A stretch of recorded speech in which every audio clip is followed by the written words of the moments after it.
ڕێز و سڵاو بۆ و بینەرانی خۆشەویستی تەلەڤیزیۆنی کۆمەڵە بە بەرنامەی لێکدانەوە هەڵوێز لە خزمەت ئێوە عەزیزە. چەند بابەتێکمان بۆ ئامادەکردوون بۆ بەرنامەی ئەمڕۆکە کە یەکەمینیان دەربارەی قەیرانی جێنشینی و چارەنووسی ڕژیمی کۆماری ئیسلامیە. ماوەیەک لەمەوبەر وەڵامی ئەو پرسیارەی کە کێ لە ئێران دەسەڵاتی بەدەستەوەیە سادە بوو.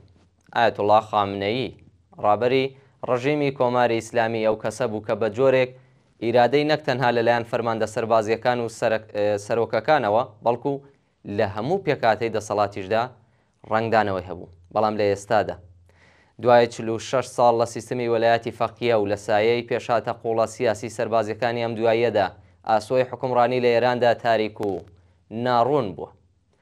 شەڕی 12 ڕۆژەی نێوان ئێران و ئیسرائیل لە سەرەتادا وای بیر لێ دەکرایەوە کە دەرفەتێک بێت بۆ یەکگرتووی ناوخۆیی دوژمنێک کە بۆ ماوەیەکی کورت کە لێنە سیاسیەکانی پڕکردەوە، بەڵام ئاگربەستی 24 جوان نەوەک هەر ئەم یەکگرتوویەی نەهێش بەڵکو بووە خاڵی دەستپێکی پچڕانێکی قوڵتر، ناکۆکی لەسەر ئاراستەی داهاتووی دەسەڵات، پرسی جێنشینی و ڕوبەڕووبوونەوەی هەڕەشە دەرەکیەکان، دژایەتیە ناوخۆیەکانی حکوومەتی زیاتر ئاشکرا کرد. خامنەیی ئێستا بە دەگمەن لە بەردەم خەڵکدا دەبیندرێت و وتارەکانیشی لە هەموو کاتێک کورتترن. هەوڵەکانی بۆ پێناسەکردنەوەی ڕابەرایەتی لە قاڵبی ناسیۆنالیستی وەک ژەنینی سرودی نەتەوەی ئەی ئێران لە بۆ ناینیەکان زیاتر نیشانەی داکشانی کاریگەری نەریتی ڕوحانیەکانە و هەوڵدانە بۆ پاراستنی پێگەی کۆمەڵایەتی، نەک چاکسازیەکی پێکاتەی ڕاستەقینە. لە هەمان کاتدا دووبارە دانانەوەی کەسێکی وەک ئەحمەد جەنەتی تەمەن 99 ساڵ کە بێبایەخکردنی داواکاری گشتیە بۆ چاکسازی و زیادبوونی سەرکوتی سیاسی، ئەوە دەردەخات کە ئایەتوڵڵا خامنەیی توانای دەرفەتی گۆڕانکاری نییە. لەو بۆشاییەی کە لە ڕابەرایەتیدا دروست بووە، سوپای تەرۆریستی پاسداران زیاتر خۆی وەک میحوەری دەسەڵات دەبینێت. فەرماندە سەربازیەکان کە لە ماوەی شەڕی ئەم دواییەدا دەسەڵاتی جێبەجێکردنیان بەدەستهێنا ئێستا لە دۆخێکدان کە بە شێوەیەکی کاریگەر دەست بەسەر دەسەڵاتی سیاسیدا بگرن. بەڵام گەندەڵی پێکاتەی ڕکابەریە ناوخۆیەکان و ئاشکراکردنی کاریگەریەکانی ئیسرائیل لەسەر سوپای پاسداران تواناییە سەربازیەکانی ئەم هێزەی بردۆتە ژێر پرسیارەوە. میر حوسێن موسەوی سەرۆک وەزیرانی پێشوو و سەرکردەی جوڵانەوەی سەوز بە بەیاننامەیەک کە لە ماڵەکەی خۆیدا دەست بەسەرە پشتیوانی لە ڕێفراندۆم و داڕشتنی قانونی ئەساسیەکی نوێ دەکات. بەم جۆرە ئەویش دووبارە گەڕاوەتەوە گۆڕەپانی سیاسی، بەڵام لە کۆمەلگایەکدا کە گەنجان داوای پچڕانی بنەڕەتی لەگەڵ ڕابردوو دەکەن، بە گومانەوە سەیری کەسایەتیەکانی ئۆپۆزیسیۆن دەکرێت.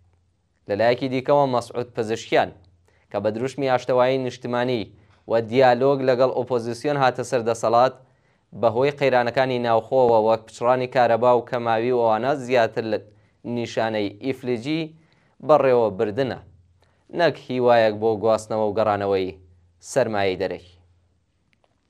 سیاسەتی دەرەوەی ئێرانیش لەگەڵەوانەدا لە هەمان سەر لێشێواویدا گیرۆدەیە. دوای شەڕ لەگەڵ ئیسرائیل و شۆکی هاتنە ناوەی دۆناڵد ترامپ بۆ ناو ململانەکان، تاران استراتیژی ناوچەی خۆی لەمانەوەدا سنووردار کردێتەوە. لێدوانەکانی عەباس عێراقچی سەبارەت بە ئامادەیی بۆ دانوستان و تەنانەت ئەگەری واژۆکردنی پەیماننامەی دەستدرێژی نەکردنە سەر ئیسرائیل نیشانەی گۆڕینی تۆنی گوتارە توندەکانە. بەڵام پرسیاری سەرەکی ئەوەیە، ئایا سەرکردەیەک لە ناو ڕژیمی کۆماری ئیسلامیدا هەیە کە توانە و ئیرادەی هەبێت لە ساتێکی وادا بڕیارێکی یەکلاکەرەوە بدات؟ ڕژیمی کۆماری ئیسلامی ئێران ئێستا زیاتر لە جاران ڕوبەڕۆی قەیرانی جێنشینی و بۆشایی دەسەڵات بۆتەوە. ئەو ڕێبەرەی کە سەردەمانێک جێی مشتومڕ نەبوو، خەریکە لە سێ بەردا کاڵ دەبێتەوە. دامەزراوە سەربازیەکان و کەسایەتیە سیاسیەکان و گروپە کۆمەڵایەتیەکان هەموویان ئەزمۆنی ڕۆڵی نوێ دەکەن، بەڵام هیچیان دیدێکی ڕوون بۆ داهاتوو پێشکەش ناکەن. پرزگەلێکی گرنگ لە پێشدەما کە دەبێت یەکلایی بکرێنەوە، بەڵام ڕەنگە هیچ کارکتەرێک نەمێنێت کە بڕیاریان لەسەر بدات. ئەو بارودۆخە پێمان دەڵێت کە گۆڕانکاری لەسەرەوەی دەسەڵات قەیرانی سیاسی ئێران چارەسەر ناکات و دەوری چارە و سازنواندن لە بەردەم گەشەکردن و بەرەو پێشتوونی بزوتنەوە کۆمەڵایەتیەکان و سەرهەڵدان و ڕاپەڕینی جەماوەردایە.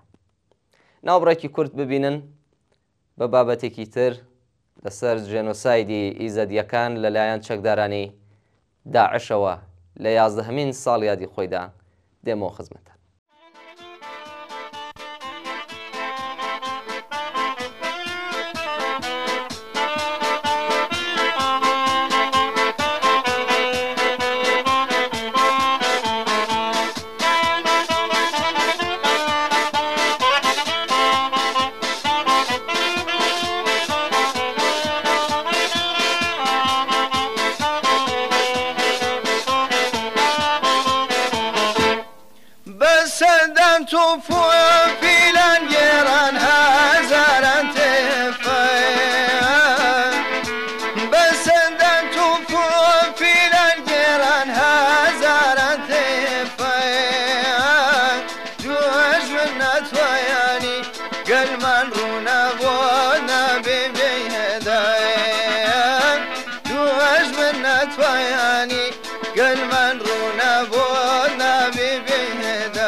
دوایین ڕۆشتە تاکەی زم و زۆر لێت بەسەر نایەچێ دوایین ڕۆشتە تاکەی زم و زۆر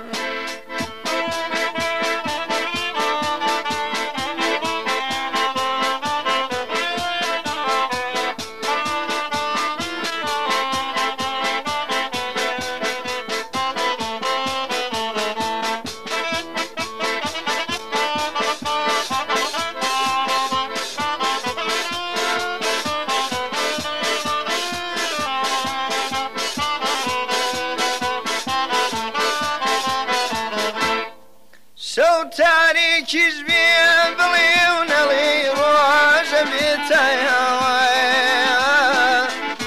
شەو تاریکیش بێ بڵێ و نەڵێ ڕۆژە بێتەوە کۆت و زنجیریش کۆڵە بەسمێ هەرە چڕێتەوە کۆت و زنجیریش کۆڵە بەسمێ هەرە چڕێتەوە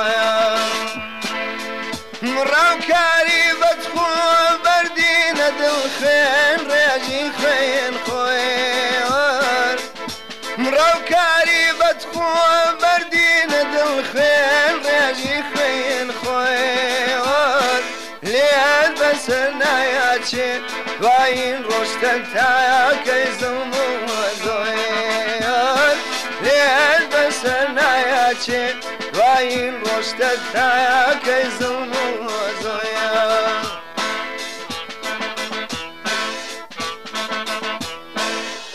لە فاوی مێژوو بە گروتاوە لە فاوی مێژوو بە گروتاوە پیسی و فروپوش ئەخاتە لەوای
وەگێ چەندایە بژێ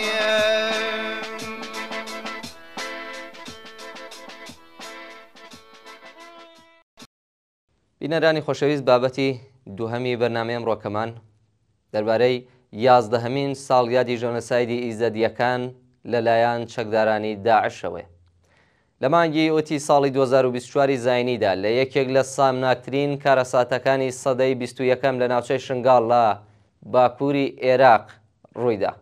چەکدارانی تێرۆریستی داعش بە ئامانجی لە ناوبردنی تەواوی کۆمەڵگای ئێزەدی بە شێوەیەکی سیستماتیک دەستیان بە کوشتار و بە کۆیلەکردنی ئەم کەمینە ئاینیە کرد. داعش بە پێناسەکردنی ئیزەدیەکان بە شەیتان پەرست بیانۆیەکی ئاینی بۆ کردارە دڕندەکانی خۆی دۆزیەوە. ئەم گروپە تێرۆریستیە بە شێوەیەکی ڕێکخرا و پلاندانرا و هەزاران پیاوی ئیزەدی لە کردەوەیەکی سیستماتیکدا کوشت تا پێکهاتەی کۆمەڵایەتی و کللتوری ئەم کۆمەڵگایە لە ناو ببات. هەزاران ژن و کچی ئیزەدی بە دیلگیران و کۆی لێیان کردن. زۆرێک لەوان تووشی دەست درێژی و ئازاری سێکسی بوون. ڕووداوەکە لە نیوە شەوی ڕێکەوتی 2/3 مانگی ئوتی 2014 دەستی پێکرد. لەو شەوەدا داعش پەلاماری گوندی کۆجۆیاندا. خەڵکی و گوندە بەچەکی سادا تا دوافیشەک بەرگریان کرد، کوردژان و بەدیلگیران. چەکدارانی داعش لەوێوە ڕوویان کردە شنگال.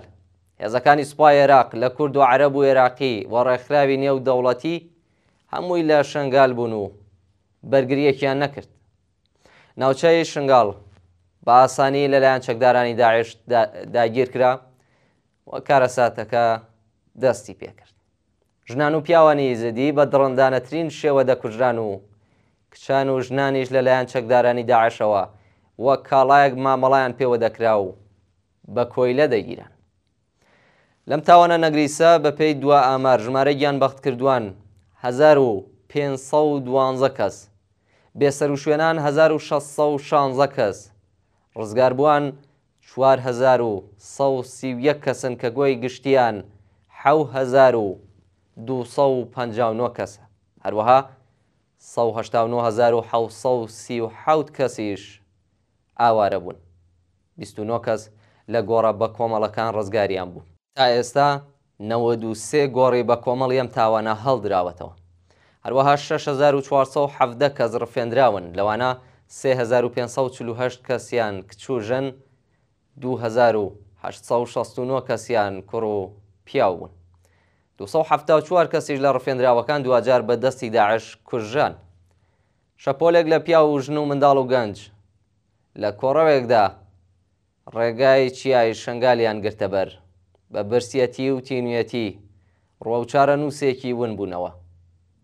گەریلای هەپەگە و شەڕڤانانی ڕۆژاوای کوردستان چوون بەهانای ئەو ژن و پیاو و منداڵ و ژن و کچە ئیزەدیانە کە خۆیان گەیاندبووە دەرەوەی شنگال. ڕوبەڕۆی داعش وەستانەوە و سەدان ئیزەدیان لە کۆمەڵکوژی ڕزگار کرد. سەدان کچ و ژنی ئیزەدی لە بازاڕەکانی موسڵ و ڕەقا وەکو کەنیزە فرۆشراون و دەست درێژیان لێکردن. زۆربەی ئەو کچ و ژنانە بەهۆی ئەو فشارە توند و تیژیەی و ئەو دەست درێژیانەی داعش تووشی نەخۆشی دەرونی و گرەی ئاڵۆێز و دڵە ڕاوکێ و ترس و گومان و تۆقاندن و خەمۆکی بوون.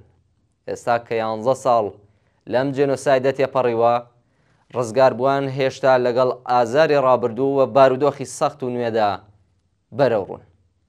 حکوومەتی عێراق دەهێوێت کەمپەکانی جێی ژیانیان کۆبکاتەوە ئەوان بگەڕێنێتەوە بۆ ئەو ناوچانەی لێیان هەڵاتون. ئەمەش لە کاتێکدایە کە بۆ بنیادنانەوەی ناوچە وێرانکراوەکانیان هیچ هەنگاوێکی جدی نەندراوە.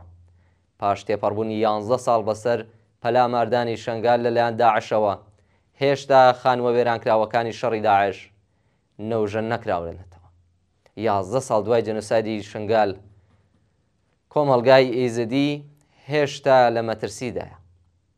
ڕزگاربووانی ئەم کارەساتە نەکرد لەگەڵ ئازارەکانی ڕابردوو، بەڵکو لەگەڵ هەڕەشەکانی ئەمڕۆژدا دەست و پەنجە نەرمەکەن. پاڵپشتیکردنیان و دڵنیایی لە ئاسایش و داهاتوێکی باشتر بۆ ئەم گەلە بریندارە بەرپرسیارەتێکی سیاسی و ئەخلاقیە.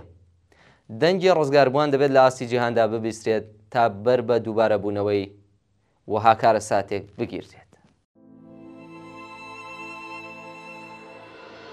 For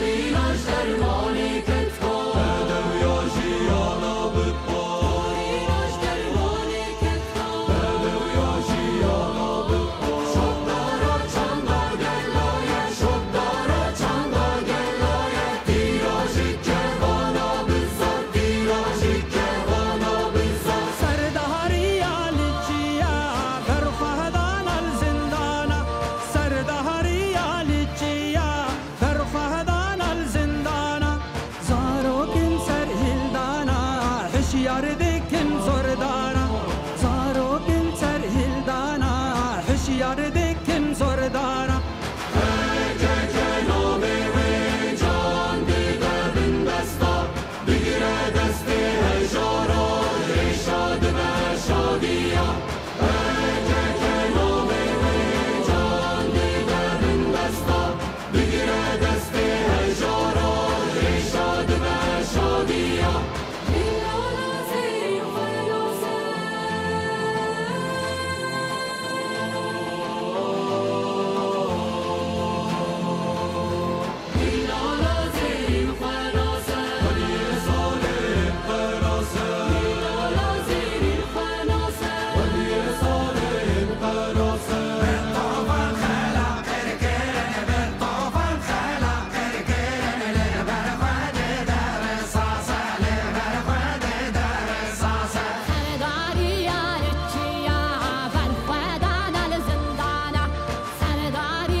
بۆچی ڕۆژهەڵاتی نێوەڕاست بۆتە ناوەندی قەیرانی وێرانگەر و خوێناوی؟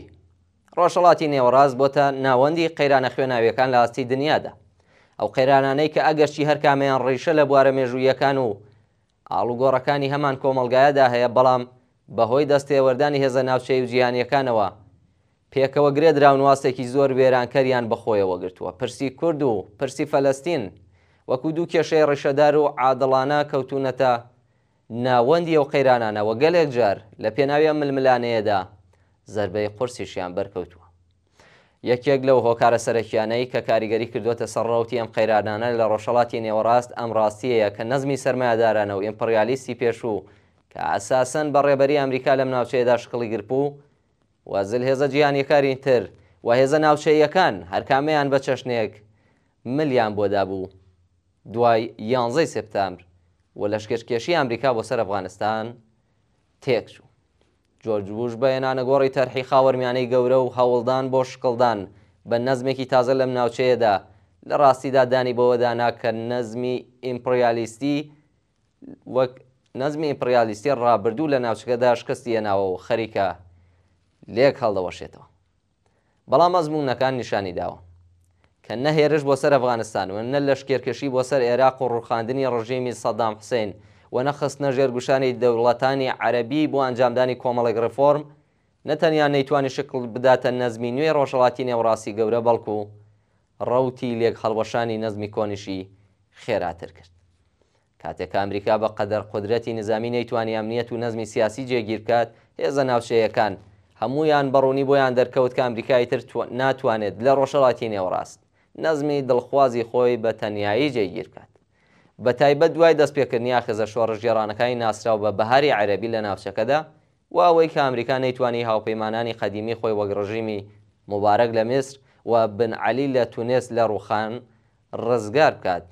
بۆ گشت هاوپەیمانە قەدیمیەکانی ئەمریکا ڕوون بۆەوە کە لەمە بەدواوە دەبێت پشت ببەستن بە زەرفیەتەکانی خۆیان و حاکمیەت و مانەوەیان زەمانەت بکەن.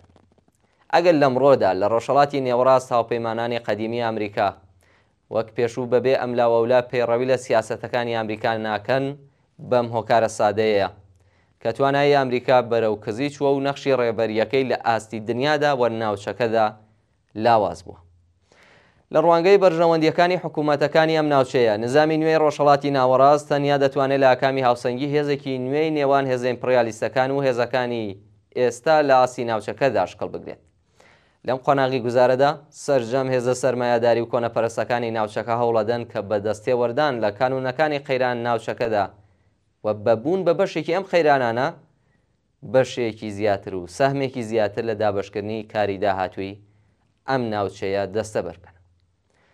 یەکێک لە هۆکارە ئەساسیەکانی دیکە لە کاریگەری خستووەتە سەر ڕەوتی ئەم قەیرانانە لە ڕۆژهەڵاتی نێوەڕاست شکستی ئاخێزە شۆڕژگێڕانەکانە لەم ناوچەیەدا و لە باکووری ئافریقا. لە مەودایەکی کووردا 5 ڕاپەڕینی جەماوەری و شۆڕژگێڕانە لە ناوچەکەدا یەک لە دوای یەک بەرەو ڕۆی شکست بوونەوە.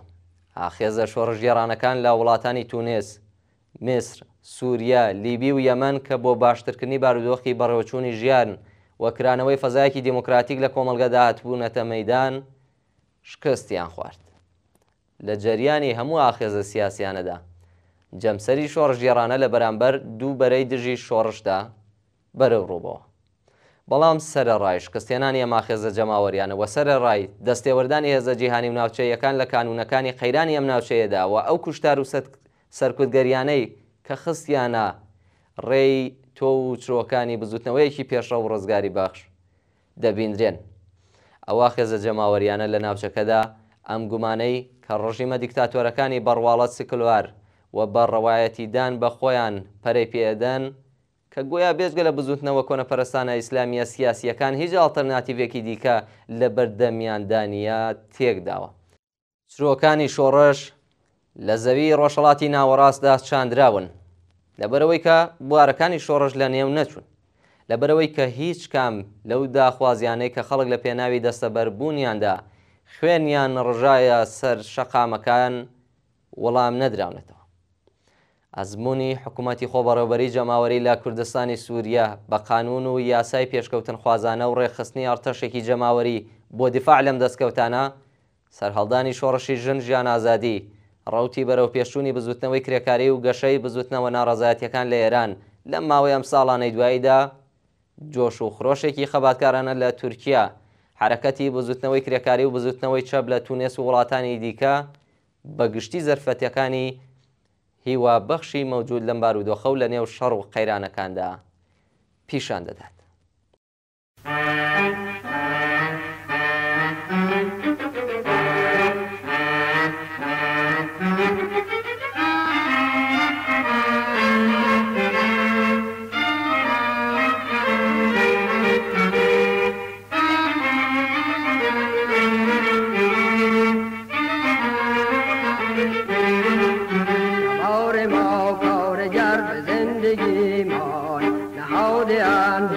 فقر و بندگی ز حوصله رنج کار و خستگی مان تنیده اند کار و کود بردگی سپاه کاریم و توده های محرومان به جان شوند رهروان راهمان چو آخرین نسل بردگان و بی چیزان قیام ما واژگون کند جهان به پا ای گرسنگان ای ستمکشان به سوی سوسیالیسم به سوی آزادی به سوی دنیای نوین به پا به سوی سوسیالیسم.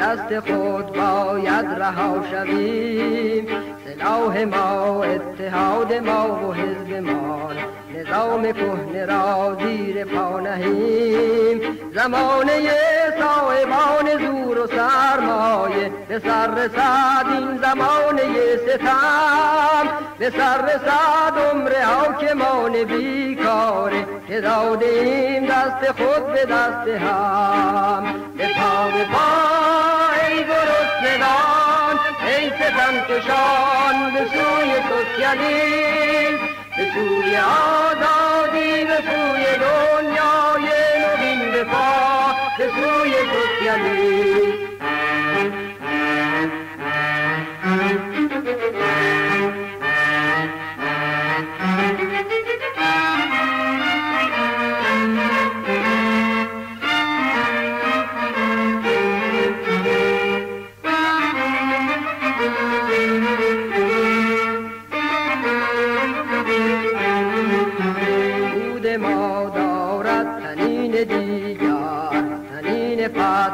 نبرد سرنوشت به دست ما و پرچم رهایی بشر زمین ز خشم و ز کینه گشته کشت به جستجوی سعادت بشر ماییم مبارزه راه سرخ سوسیالیسم بهشت خود در همین زمین به پا داریم به امر خود در نظام سوسیالیسم به پا ای گرسنگان ای ستم کشان به سوی سوسیالیسم به سوی آزادی به سوی دنیای نوین به پا به سوی سوسیالیسم.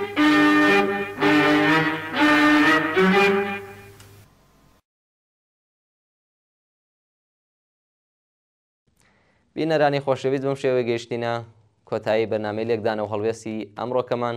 زۆر سپاس کە تا بە کۆتایی لەگەڵماندا بوونەوە بۆ هیوایە کە ناوڕۆکی بەرنامەکە جێگەی سەرنجیەوەی عزیز بوو بێت و بتوانن کەڵکی پێویستی لێ وەربگرن. تا لێکدانە و هەڵوێستێکی تر بە ژیانێکی پڕ لە کامەرانیتان دەست پێرم.